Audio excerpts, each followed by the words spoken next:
ఇచ్చిన సర్క్యూట్ చూడండి. ఇచ్చిన సర్క్యూట్ లో ఆర్ వాల్యూ ఫైండ్ వచ్చేయమన్నారు. సర్క్యూట్ లో ఒక కరెంట్ సోర్స్ ఇచ్చారు, ఒక వోల్టేజ్ సోర్స్ ఇచ్చారు.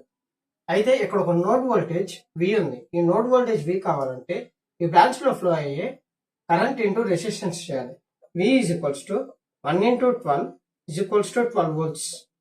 అయితే ఈ సర్క్యూట్ లో ఐ అనేది కనిపెట్టాలి. ఐ కనిపెట్టాలంటే కేసీఎల్ అప్లై చేయాలి. కేసీఎల్ అప్లై చేస్తే -2 plus 1 ampere plus I ampere equal to 0. I equal to 1 ampere. అయితే మనకు కావాల్సిన రెసిస్టెన్స్ కావాలంటే కేసీఎల్ అప్లై చేయాలి. V - 6 divided by R equal to I. V ఏమో 12 volts వచ్చింది. 6 divided by R equal to I 1 ampere వచ్చింది. 12 - 6 6 by R equal to 1. R equal to 6 ohms. Option B is the right answer.